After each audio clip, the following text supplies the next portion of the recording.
8-month study plan because I plan to take it in April. I feel like the Socratic method, is it?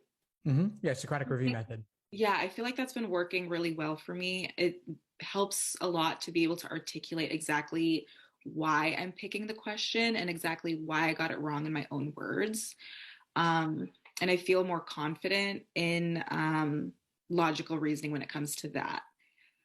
I guess just in terms of like my journey with with the LSAT studying, I started last April, I believe it was, and I stopped August, November time.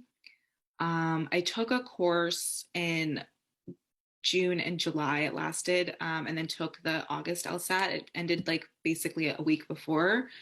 Um, and I feel like it didn't really work for me, to be honest. I feel like it was just really hard to get in touch with community with that course, which I think that I needed at the time. And I feel like even then, I still feel like I'm able to really grasp what the questions are asking me. It's just more so my trouble is being able to dissect each question and kind of being to pick apart like the premises and the conclusion. So yeah, I know what I have trouble with in each specific section. But yeah, how did you want to start things? Should I just kind of dive in with that?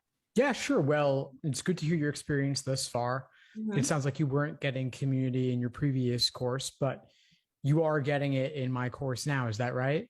Yeah, so I am signed up for one of the logical reasoning courses for tonight, which is what I'm having struggling with the most, I feel like.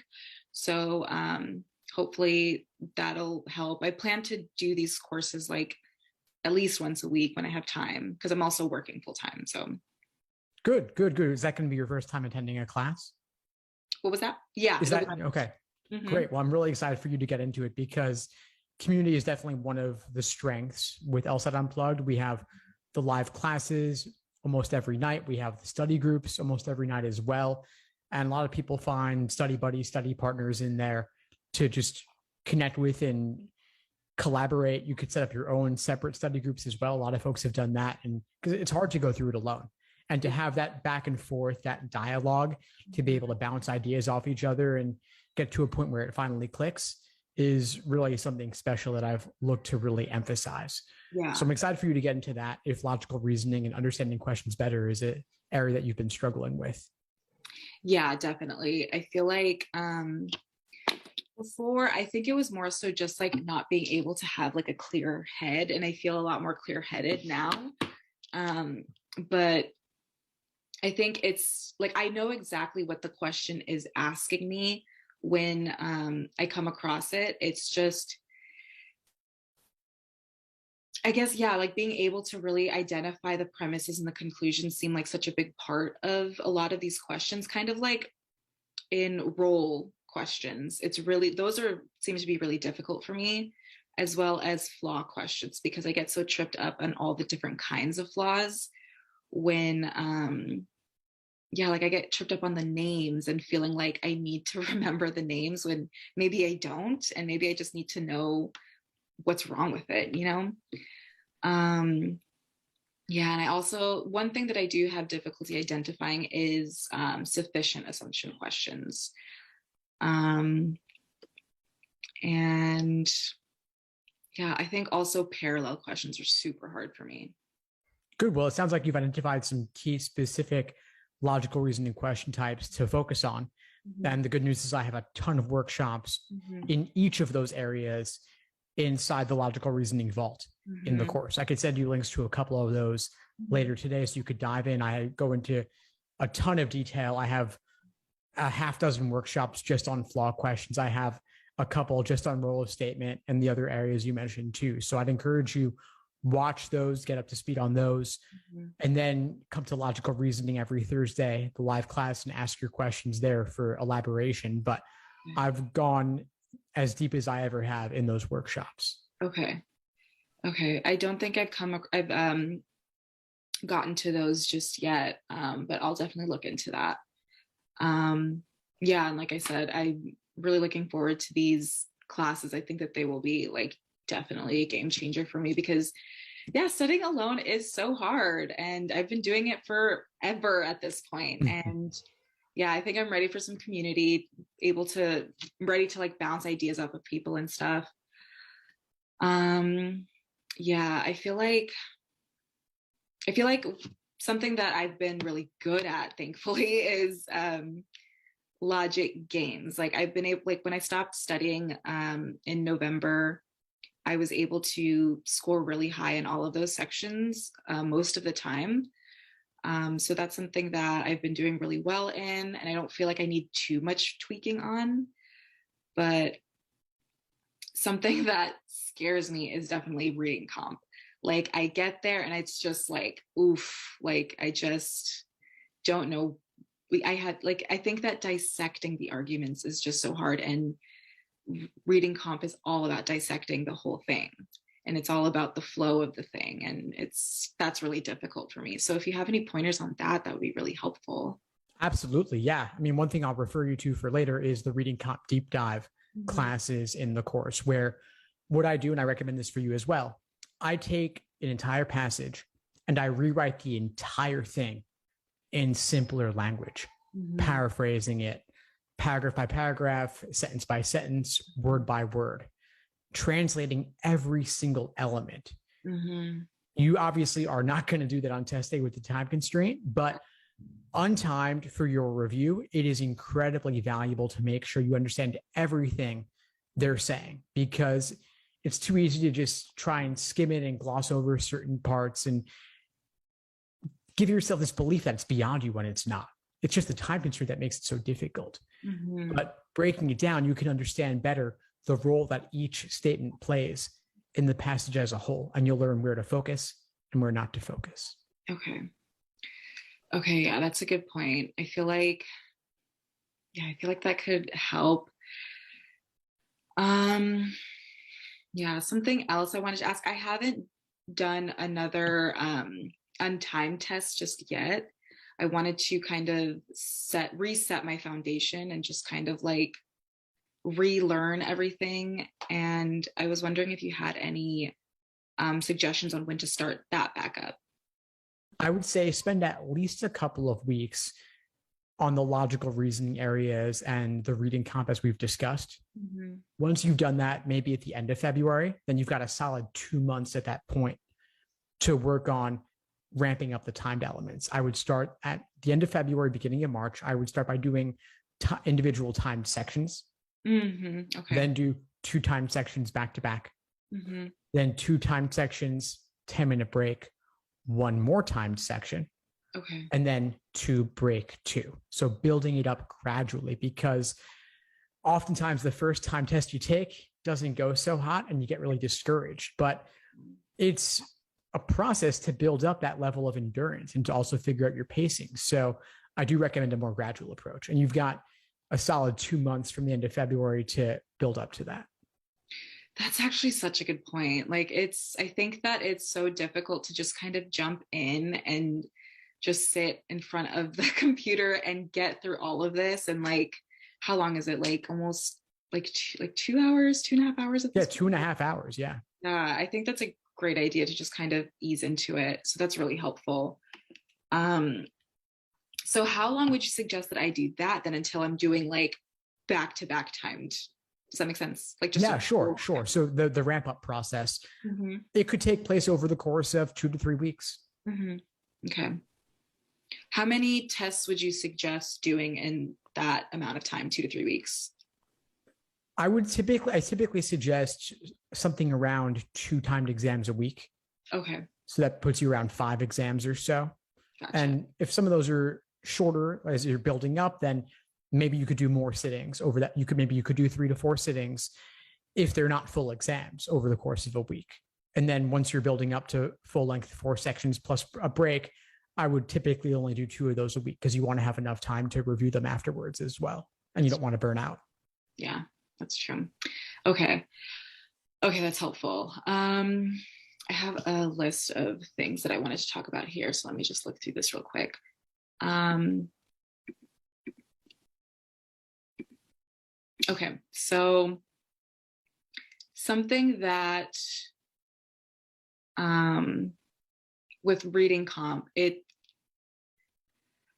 feel like a lot of people, like from what I've seen and like just like videos that I've seen, it like I feel like I have this problem where it seems to be common, just like difficulty staying focused on the material.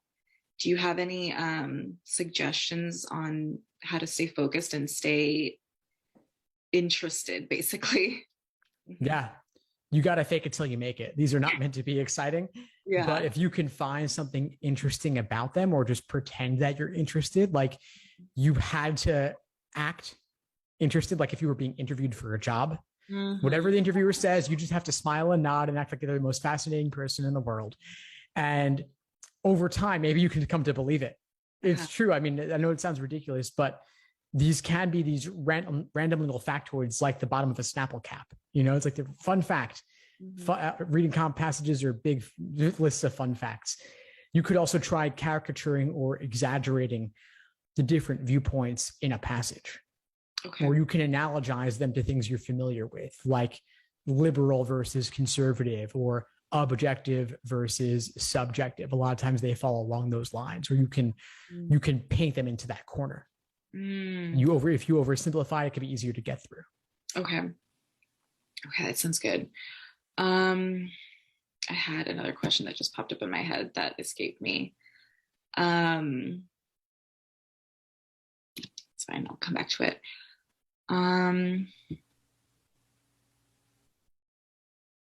Yeah, I feel like just like overall I feel comfortable with figuring out how to like in retrospect, I feel comfortable with like figuring out what the question is asking me. But I think that when it comes to being under a time constraint, it can be very like it just feels a little anxiety inducing at times. And are there any strategies that have worked in the past to just like kind of stay calm even under time? Is it just practice? Well, it's practice, but that's why I recommended the ramping up to get used to the timing. But mindfulness is also huge. If you can just regain your focus and break out of the quicksand or tunnel vision, if you're getting bogged down in a particular question, if you can recenter yourself and recognize that you're getting stuck, take a deep breath, close your eyes, and just say, you know what, I'm going to flag this one. I'll skip it. I'll come back to it later and move ahead. And if you can get your pacing to a point where you can generally move at a fast enough pace, you will have time to come back later. Okay. So the question that escaped me came back. Shoot. I've heard mixed things about highlighting when it comes to reading comp. And I do feel like I get bogged down when it comes to highlighting and feeling like I need to highlight. What are your thoughts on that? What are your suggestions, would you say? Try it out. Test it out. I mean, personally, I'm not a fan. Yeah. The highlighting tool is kind of clunky. It's not that precise. So some people love highlighting so much they will deal with that. But I would recommend playing with it a lot and seeing, can you, under timed conditions, smoothly use the highlighting tool during a full-time section of reading comp, let's say? And does it help you? More importantly, is it worth spending the time on that? Is it giving you anything extra that you couldn't get from jotting down a couple of notes on your scratch paper? Yeah. I feel like the highlighting tool is super clunky and I don't like it either. I think that writing down, I guess I get bogged down with like all the little details. Does that make sense? Like I start feeling like I need to remember everything for the extract questions and for like the questions that are like about like the conclusion and things like that. And yeah, I guess it just maybe takes practice in figuring out my own flow. Yeah, well, that's another question is, if you're not going to highlight, or if you decide for whatever reason, whether you highlight or not, that you want to note take, what do you choose to take notes on? And what do you feel is sufficient understanding to allow yourself to walk away from the passage and get into the questions? Because every little detail is too much. Yeah. We have to go between every little detail and knowing nothing at all. Yeah. I personally like to focus on the main idea, the author's opinion, the primary purpose, walk away with that specifically, and then have a vague recollection of where the details are so I can go back and find them when I need to. Okay. But this gives me a structural understanding of this was the conclusion, or these were the conclusions presented in the passage. And this is generally the kind of evidence they used. But I don't need to understand exactly what that evidence was. If it was, for me, like I wouldn't like the overly technical science stuff. So I would risk getting bogged down in that because these are terms and phrases I've never even heard before. Yeah. So just note where they are so I can find them and go back. Yeah. Okay. Yeah, those scare me. I will leave those till the end. So let me see.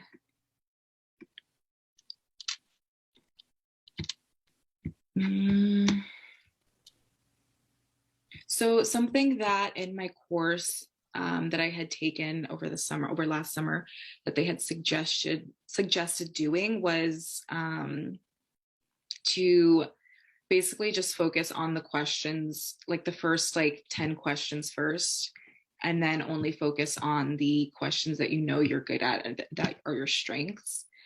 But I feel like every time I go through the LR sections in all of the tests, I feel like a lot of the questions are questions that I'm not comfortable with, like role, parallel, flaw questions. I think where my strengths lie are necessary assumption, must be true, most strongly supported, strengthen, weaken. And I guess it just kind of feels like 50-50. So with parallel questions, I know you mentioned that you had videos on that, but I guess with parallel specifically, they just feel like a trick to me, to be honest. I have no idea. I feel so lost. Do you have any way to any suggestions on that, I guess? Yeah. Sure. I mean, we could talk about parallel, but I would recommend that you focus on the more common question types first. Like flaw is one of the most common. You're definitely going to see more flaw questions than you will see parallels. And the flaw questions are also easier on average. So I would master flaw before you spend a lot of time on parallels. I mean, parallels are intimidating. They're everyone's least favorite type, and we can talk about them, and I'll give you a few pointers. But I'll just preface by saying, start with the flaw and the other types you mentioned. For parallels, they're incredibly time consuming. You're reading 6 stimuli for the benefit of 1 point. So they're a worse return for your time invested. That being said, my biggest advice is to look at the degree of certainty in the conclusion and look to match that. So always, never, sometimes, the majority of the time, look to match that either exactly or with a synonym. The other thing to look at matching is the category of things they're discussing. So all people versus most people versus people who take the LSAT specifically. So if they're narrowing or qualifying, the category you're talking about in general, that's another easy area to match on. Okay. That's actually really good. That makes sense. Yeah, so then in that case, for flaw questions, yeah, like I said, I get really bogged down on all the different kinds. What are your suggestions with that? Yeah, familiarize yourself with the classic logical fallacies like ad hominem personal attacks, correlation causation confusion, necessary sufficient confusion. I've got about a dozen or so of those that I cover in one of the workshops you'll see. So I would start there. Okay. And then just familiarizing yourself with those. And then also recognize that not everything is going to be a classic logical fallacy like you'd see in a logic textbook. A lot of them are just failing to consider something or taking something for granted, but it'll be particular to that particular argument. Okay. Okay. Then just a random question. How many flaw questions would you say are on average on tests? Maybe 4 per section, something in that ballpark. That's a lot. Okay. That's definitely something that I feel like I should work on, because before, when it came to parallel, like you said, yeah, they're so long that I just didn't really even bother to focus on them too much because I didn't want to even try to attempt them on the test. Um, but yeah, I was wondering if I could do that with Flaw, but it doesn't sound like it. No, and then regarding what you said about, the first 10 questions and then whatever you're good at, I mean, that seems like advice that almost caters to the middle. Like that advice is not going to get you a 170. Mm-hmm. If you were in the 130s, it could help you get to a 145 maybe. But if you're looking for a top score, telling you to like disregard a huge percentage of the questions is not a winning strategy in my book. And that's not really the kind of thing I advocate. I would say first 10 questions in about 10 to 12 minutes. That's what I thought you were going to say, because that's like pacing advice that I often give and other people give as well. It's like basically get through the first 10 questions pretty quickly, because those are the relatively easier ones. Build up a time bank that you can then apply to the tougher questions later in the section. And then give yourself a time bank to budget where you can flag and skip certain questions that are the toughest and come back to those at the end. But I would still aim to go into test day with a solid understanding of every question type. I'm just saying if there's a type that you're going to spend the least time on, I would make it parallels because they are the most time consuming, but I would still aim to understand them. Yeah. Yeah, that's a good point. I guess like with this course, I kind of was just, I felt like they kind of did that a lot, where they were just kind of giving advice for, a sufficient amount of time because it was such a quick course. And yeah, obviously I want to get a 170. Yeah. I mean, well, the LSAT is complicated enough that you can't teach the entire thing quickly. I mean, there's over a dozen logical reasoning question types alone. Yeah. And you could focus on the more common ones like flaw and necessary assumption, but you want 170 plus, we've got to look at everything. And that's why I put workshops together on every question type there is. And then for the most common ones, I did a second one, a third one, a fourth one, a fifth one, covering different angles. So I have, for flaws, for example, I think I have 2 workshops on the classic logical fallacies. And then I have a handful on the questions where they don't fit within a neat category. Okay. Like just covering actual LSAT questions that were not classic logical fallacies, where again, they took something for granted or they failed to consider something, but that wouldn't fit in a categorization. It's just, let's understand the argument. Okay.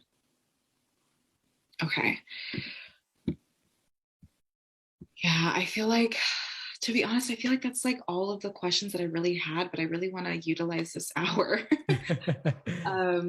Oh, just, we have a half hour, not a full hour. So we've got half hour. Okay. So we've got about 5 minutes remaining, but I want to make sure that you walk away feeling complete. So, yeah.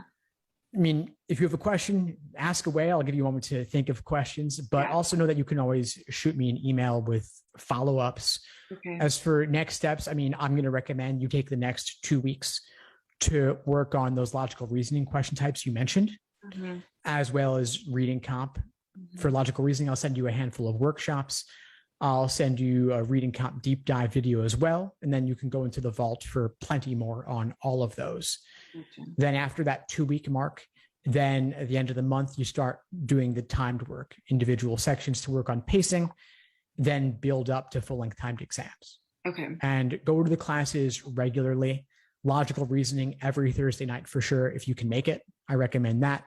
Reading comp is Monday nights. There's also study groups typically before and or after, and take full advantage of those. I mean, the study groups are really, that's where you're going to get the full community experience, because there's no agenda, there's no instructor. There is a teaching assistant to guide the discussion, but it's really a more interactive experience. Gotcha. Okay. Yeah, I think it would just be like a good motivator. And yeah, I think it would just be good to like kind of get more information from you and get more like suggestions just in case if I needed it. So I will let you know on that. But yeah, this was good. I feel motivated and I feel excited to get involved in the community and stuff. And yeah, I really appreciate you meeting with me. No, for sure, Vanessa. My pleasure. Just out of curiosity, so you're aiming for 170 plus. You're Yes. taking the April 30th exam. Mhm. How much time are you putting in per week? Per week, I would say I try to study for around 2 hours every day. Nice. Yeah. What Mhm. else do you have going on? Are you working? You're in school? Working full time, but work has been pretty slow, luckily. And my boss also knows that I'm studying. So it's been nice to have the extra 2 hours during work hours because I work with the team that I work with mostly is in Australia. So I basically have to work from like a lot of times when the classes are taking place. So yeah. All right. Well, know that they're always recorded. If you ever miss anything, you can Oh, always catch them. Everything's recorded, so you can catch them later inside the vault. And there's a most recent video section of the course too, where we put everything that just happened in the past week or so. gotcha. Okay. Okay, that's helpful. That's good to know. Okay, I feel like, yeah, that's everything that I got. No, it was great to meet you, Vanessa. If you have any questions, reach out and I'll talk to you soon. Awesome. Talk to you soon. Thank you again so much. Thanks for tuning into the show. Please subscribe if you haven't done so already to be notified of new episodes as I release them. And feel free to reach out if you need anything at all as you move forward with your prep. I'm happy to help however I can. In the meantime, I'll wish you all the best and take care.